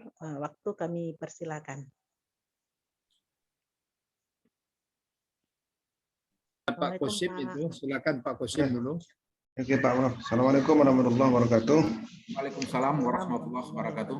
Allahumma sholli ala sayyidina Muhammad wa ala alihi wa sahbihi ajma'in. Pak Prof yang kita hormati, Bapak Ibu yang saya hormati, terima kasih pada Pak Antoni sudah mempresentasikan makalah hari ini. Kita bicara tentang hambatan-hambatan, saya kira dari makalah tadi sudah banyak informasi ya disampaikan oleh Pak Antoni tentang hambatan-hambatan inovasi ini. mungkin setelah tambahannya menurut saya setelah diramu beberapa pendapat-pendapat seharusnya ada penekanan pada bagian akhir dari, karena kan bervariasi ini Pak, bervariasi dalam teori-teori ini, dalam kutipan-kutipan ini tentang hambatan itu. Jadi dari segi banyaknya tadi variasi hambatan ini bisa dianalisis kan dari penulis mana apa kesamaan dari beragam-ragam referensi ini, lalu mungkin ditekankan, dipilih mana yang paling dominan ya, mana yang lebih signifikan hambatan inovasi. Saya kira itu hal itu akan menambah analisis dari makalah ini gitu. Jadi tidak sekesan hanya deskriptif mengutip beberapa pendapat, tapi saya kira butuh penekanan analisis ya dari beberapa ini. Tapi kalau kita baca memang ini bisa semua terjadi ya. Walaupun tadi dikritik juga apakah benar Nana Saudi itu cocok itu sebagai hambatan. Saya kira ya juga, walaupun memang dalam buku Nana Saudi itu tidak disebutnya sebagai hambatan inovasi di situ. Di situ kan sebenarnya hambatan pengembangan kurikulum ya. Bukan penekanannya bukan pada inovasi, tapi penekanannya pada pengembangan kurikulum. Tapi begitu pun ya bisa juga kan, bisa juga ini berpengaruh antara tiga itu tadi. Kalau di situ disebutkan kurang waktu, kekurangan pendapat, kurang sesuaian pendapat baik antara sama guru maupun dengan kepala sekolah administrator, serta karena kemampuan dan pengetahuan guru itu sendiri. Baru hambatan lainnya ada dari masyarakat, lalu ada dari masalah sumber input, termasuk pembiayaan dan sebagainya. Tapi itu lebih penekanannya pada pengembangan kurikulum. Tapi itu juga memang terjadi, seperti tadi guru misalnya. Apakah guru itu bisa menjadi penghambat inovasi? Menurut saya sangat. Malah dia yang paling banyak itu yang menghambat inovasi itu. Dalam artian tidak mau melaksanakan, tidak mau menerapkan. Kalau dalam bahasa, ada di slide Pak Prof juga sudah pernah di-share saya kira ya. Mental block Boris ya, hambatan yang lebih disebabkan oleh sikap mental. Itu yang pertama kali hambatan utama itu, sikap mental. Si pengguna, si penerima, si pelaksana inovasi itu. Iya yang kalau pendidikan terutama ya guru. Apa boleh kau aja kan berubah-kerubah saya mah aja. Ganti menteri, ganti kurikulum, ganti menteri, ganti kurikulum. Tapi kesannya cemeh, dia tidak mau melaksanakan. Disuruh buat RPP, apa dari RPP juga ini. Dulu guru ada pakai RPP selaku jadi nyawa. Karena sering kan kita dengar itu. Itu kan mental-mental yang sudah menolak inovasi itu. Saya kira itu yang memang ya. Jadi mungkin kebijakan kalau inovasi bersifat top down, memang mereka terima, tapi pelaksanaannya maksimal tidak. Saya kira itu hambatan utama. Dalam bahasa yang tadi juga dikutip ada beberapa referensi lain mengatakan apa istilah tadi hambatan psikologis ya, hambatan psikologis ya. Tidak siap jiwanya, tidak siap mentalnya untuk melakukan perubahan itu. Mereka berada pada zona aman, zona nyaman, nambah-nambah pekerjaan. Ngapain ini? Gitu. Dulu tahun-tahun masa saya mengajar dulu, madrasah-madrasah banyak yang melakukan program adiwiyata sekolah, adiwiyata madrasah. Dan itu luar biasa dampaknya ke madrasah, kebersihan, penghijauan. Yang dulu madrasah biasa menulis kata-kata an-nazafatu minal iman, tapi faktanya sangat kotor, sangat kumuh gitu kan. Dengan adanya program adiwiyata itu luar biasa perubahannya. Tetapi untuk merubah adiwiyata, untuk mereka adiwiyata itu sangat sulit. Dia dari guru terutama, termasuk juga kepala madrasahnya. Yang harus saja tidak selesai, udah tambah lagi tindak lain. Karena adiwiyata itu juga butuh kesiapan si guru, didukung oleh kesiapan kurikulum, dia harus terintegrasi dalam semua kurikulum, memenuhi instrumen-instrumen yang diminta ya oleh dinas lingkungan hidup ya, Kementerian Lingkungan Hidup sama itu kan, juga ditambah dengan pembiayaan. Jadi kalau tadi kata Ibu tidak ada biaya, pembiayaan juga penting dalam inovasi, sangat penting. Walaupun sudah negeri, tapi program-program inovasi tertentu itu butuh pembiayaan. Seperti tadi, dan itu tidak bisa terpenuhi oleh dana DIPA dari madrasah. Tak terpenuhi seperti tadi adiwiyata itu. Adiwiyata itu butuh dukungan dari masyarakat, menghadirkan bunga-bunga itu kan butuh biaya. Kadang nggak sanggup, tidak ada dalam RKKL, tidak ada dalam program anggaran dari sekolah madrasah. Maka dibutuhkan dukungan komite, maka dibutuhkan sumbangan, mungkin tidak uang, bisa langsung anak-anak itu disuruh bawa bunga kan ketika itu, tanaman-tanaman hias. Ya kalau dibebaskan kadang-kadang beragam-ragam jelek juga akhirnya. Kadang-kadang dikoordinir oleh gurunya. Kelas ini bawa bunga ini, kelas ini bawa bunga ini supaya rapi kan. Lagi-lagi orang tua juga yang dibebankan. Memangnya bunga itu gratis, beli juga. Nah ini juga hambatan kan. Itu contoh kecil ya, masih banyak yang lain. Walaupun sempat ribut juga disebut sebagai pungli. Ya, minta dana dengan masyarakat itu pungli. Ini ribut lagi sampai sekarang tidak. Masih banyak sekolah-sekolah yang menolak pungutan dari orang tua. Padahal dalam regulasi yang ada itu yang dilarang itu adalah pungutan liar yang ditentukan oleh sekolah dan ditentukan jumlahnya. Tapi kalau orang tua, komite sekolah, komite madrasah sepakat mau memberikan sumbangan ke sekolah dengan tidak membuat standar minimal, itu tidak masalah. Tapi kalau sudah dipatok, itu yang bermasalah. Gitu kan? Jadi pembiayaan juga penting, Bapak Ibu. Ya. Kemudian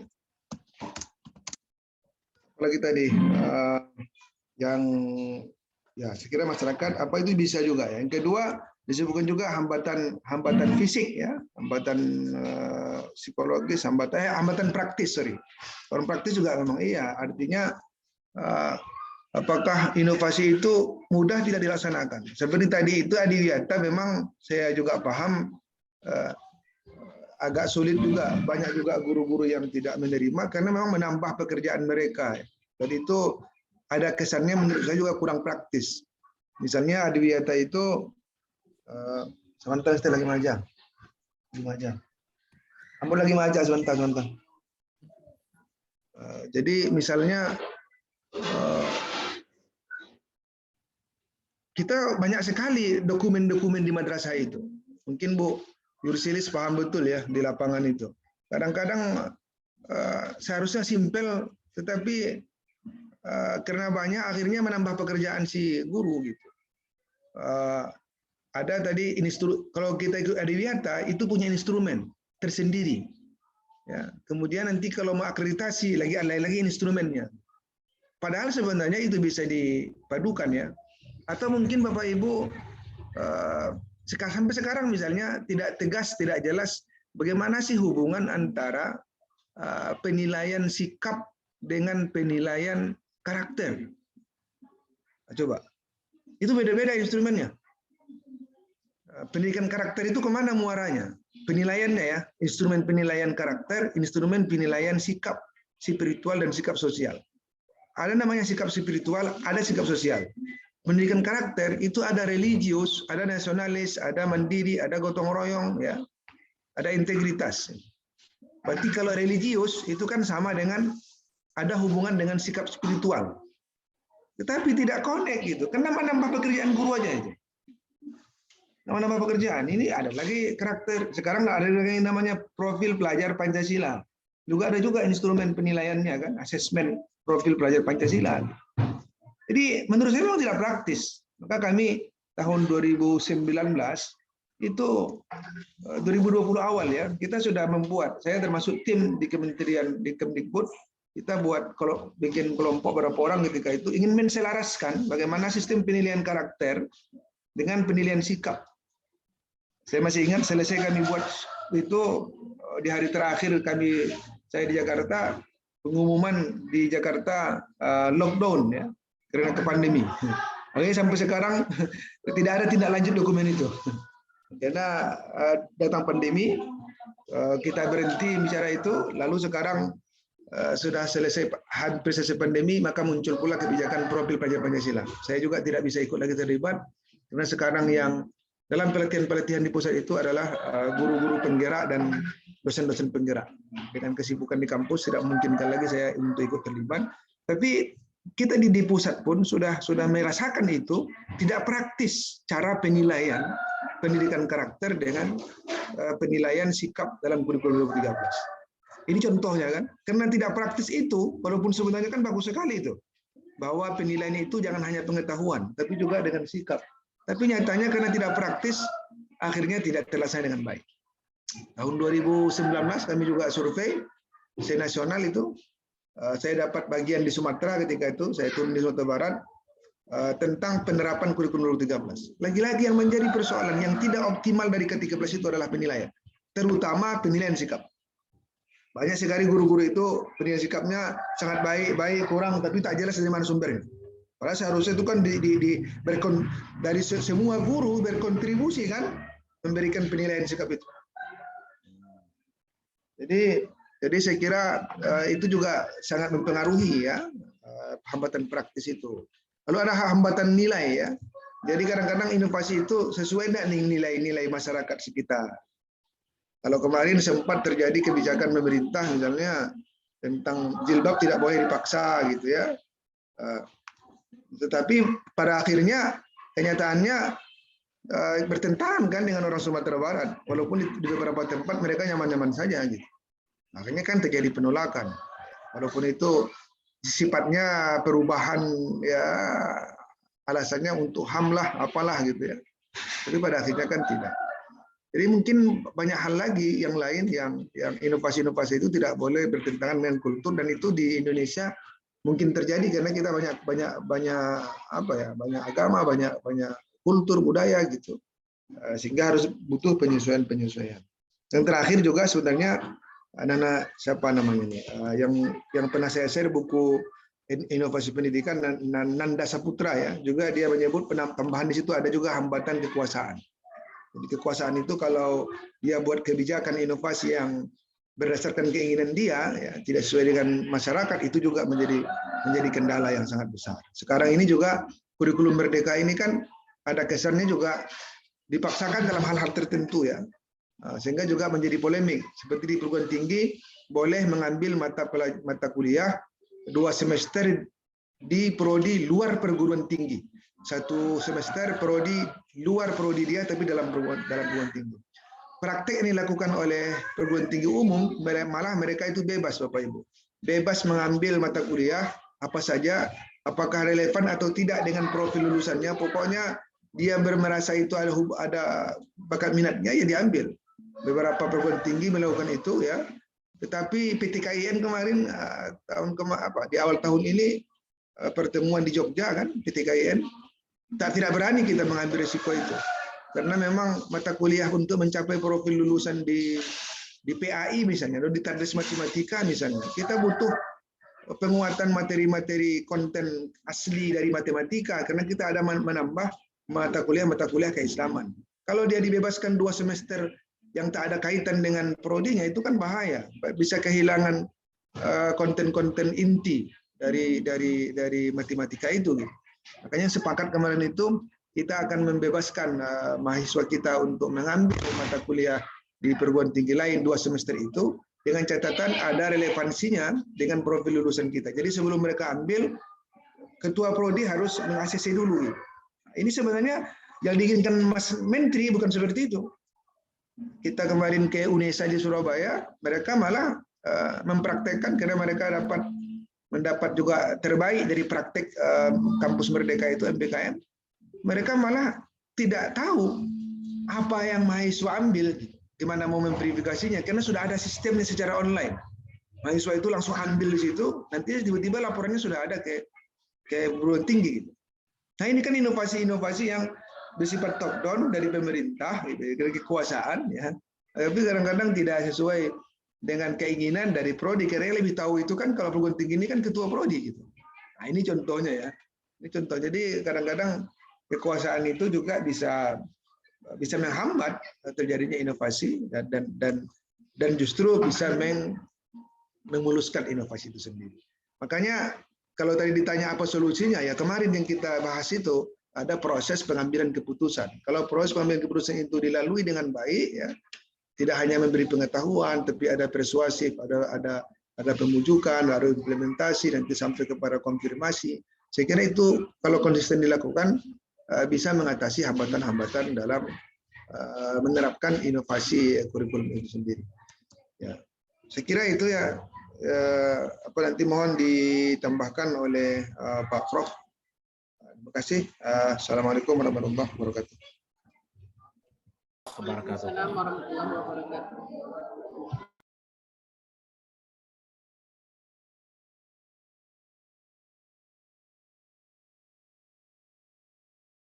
Bismillahirrahmanirrahim. Assalamualaikum warahmatullahi wabarakatuh. Waalaikumsalam warahmatullahi wabarakatuh. Terima kasih kita sampaikan kepada Bapak Dr. Muhammad Qasim yang sudah memberikan ulasan dan penjelasan panjang lebar kepada kita bersama, dan kemudian Bapak juga memberi apresiasi kepada pemakalah karena sudah berusaha secara maksimal mencari berbagai sumber yang berkaitan dengan tema kuliah kita hari ini. Dan juga memberi apresiasi kepada seluruh mahasiswa S3 PIB yang telah aktif dalam berdiskusi. Kelihatannya hangat diskusinya tadi kan, sehingga Pak Qasim terpaksa panjang memberikan ulasan. Ulasan Bapak diawali dengan sebuah pernyataan profesor. Ini terkait dengan inovasi ini. Ketika Bapak sedang kuliah di akhir-akhir semester 3, hampir selesai S2. Almarhum Profesor S. Nasution MA, yang bukunya sangat banyak sekali. Sekarang tentu sudah tidak terbit karena sudah almarhum, tapi sebelumnya bukunya sangat banyak. Profesor Dr. S. Nasution. Ada azas-azas mengajar, ada pengembangan kurikulum, ada kurikulum dan pembelajaran, ada azas-azas kurikulum, dan banyak sekali buku beliau yang terkait dengan kurikulum dan pembelajaran. Apa pesan beliau kepada Bapak? Kan Bapak populer disebut oleh teman-teman itu kan Pak Haji, gitu kan. Ketika kuliah, kami ada 9 orang itu yang kuliah S2 itu. Ketika Pak Profesor ini berpesan, Pak Haji, hati-hati nanti ya, setelah tamat dari sini katanya kan, ketika kembali ke kampus katanya kan, karena akan menghadapi banyak lawan katanya, istilahnya begitu, karena akan menghadapi banyak lawan. Karena dalam periode-periode ini frekuensi dan jumlah yang ikut kuantitas, secara kuantitas yang ikut S2 itu jumlahnya belum banyak katanya. Apa artinya peringatan yang diberikan Profesor S. Nasution tersebut? Seperti yang disebutkan oleh Pak Qasim tadi dan disebutkan oleh Antoni dan kawan-kawan tadi, bahwa pengetahuan, sikap, dan nilai seseorang itu bisa mempengaruhi inovasi. Sangat besar pengaruhnya kepada inovasi.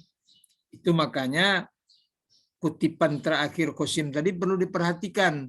Kita mesti konsisten dengan langkah-langkah keputusan inovasi, terutama langkah pertama dan kedua. Terutama langkah pertama dan kedua. Kalau langkah pertama yang bermain itu adalah kognitif itu.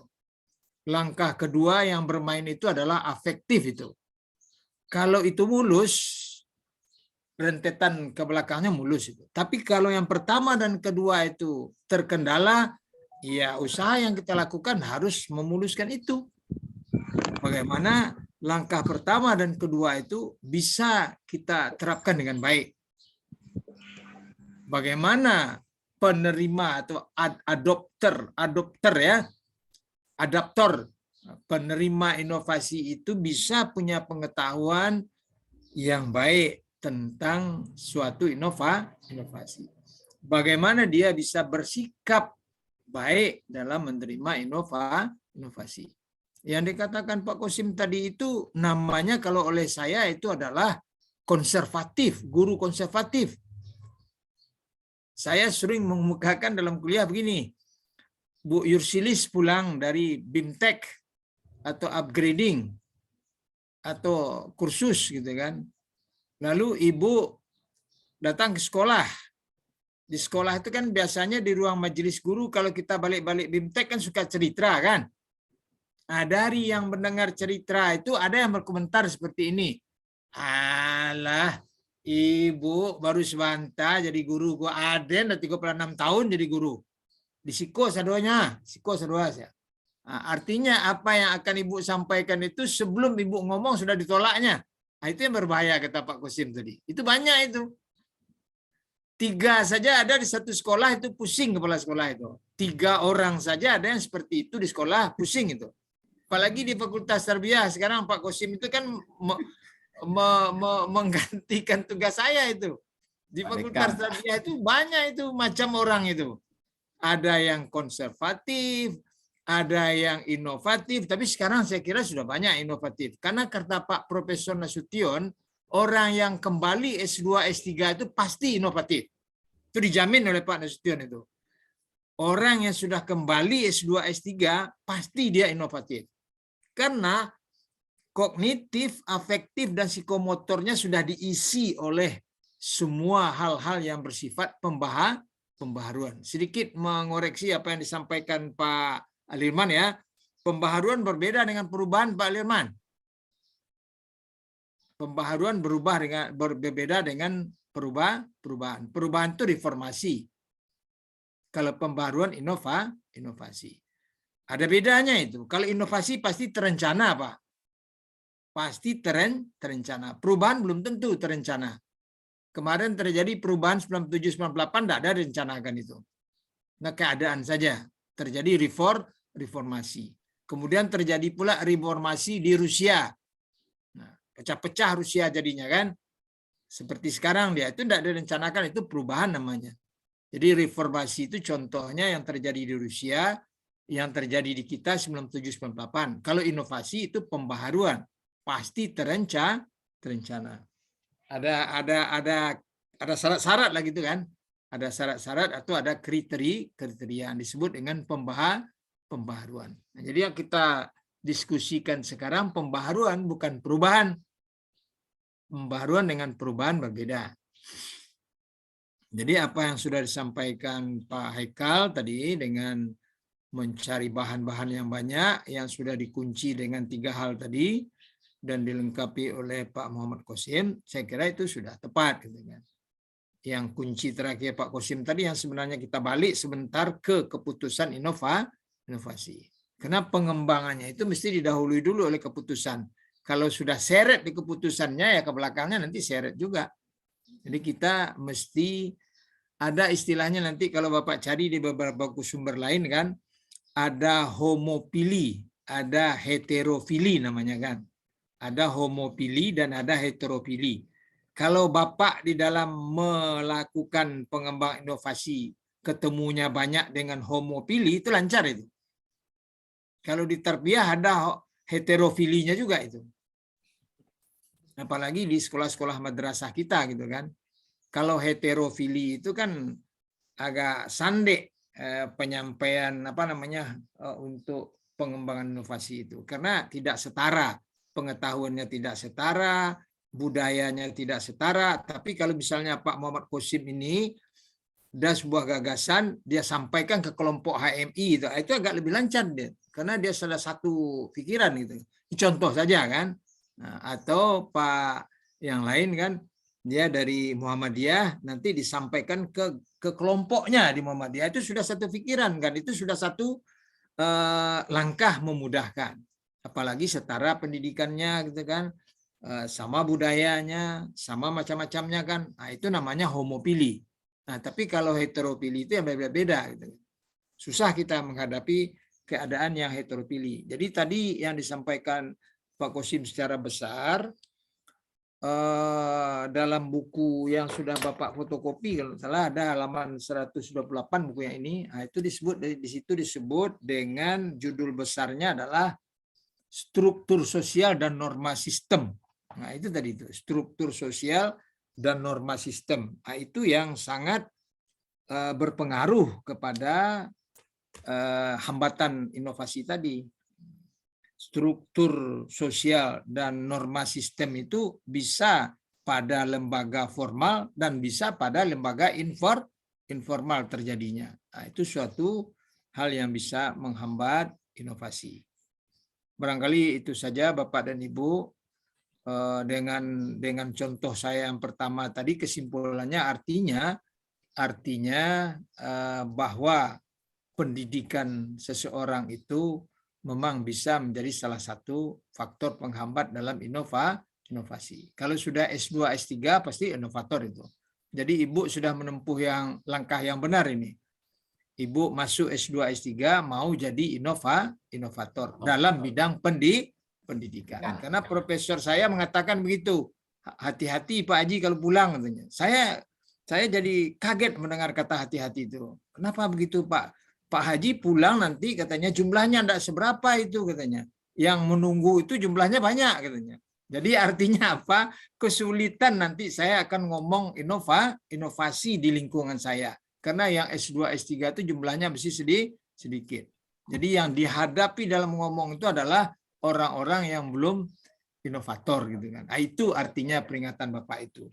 Jadi kognitif, afektif, dan psikomotor seseorang sangat menentukan, sangat mempengaruhi kepada menjadi salah satu penghambat di dalam inovasi. Barangkali demikian saja Pak Qasim, Bapak-bapak dan Ibu-ibu mahasiswa S2, S3 S3 PIB. Alhamdulillah saya terima kasih kepada doa Bapak-bapak. KO itu sehari saja kan. Nampaknya memang kalau di hari itu KO kita. Sehingga saya tidak salat Jumat saya kemarin itu. Pas sedang hebat-hebatnya hantaman ke perut itu waktu Jumat datang gitu kan. Nah, tapi alhamdulillah ya berkat doa Bapak-bapak saya bisa memberi kuliah pada hari ini. Mudah-mudahan kita semua sehat walafiat. Amin.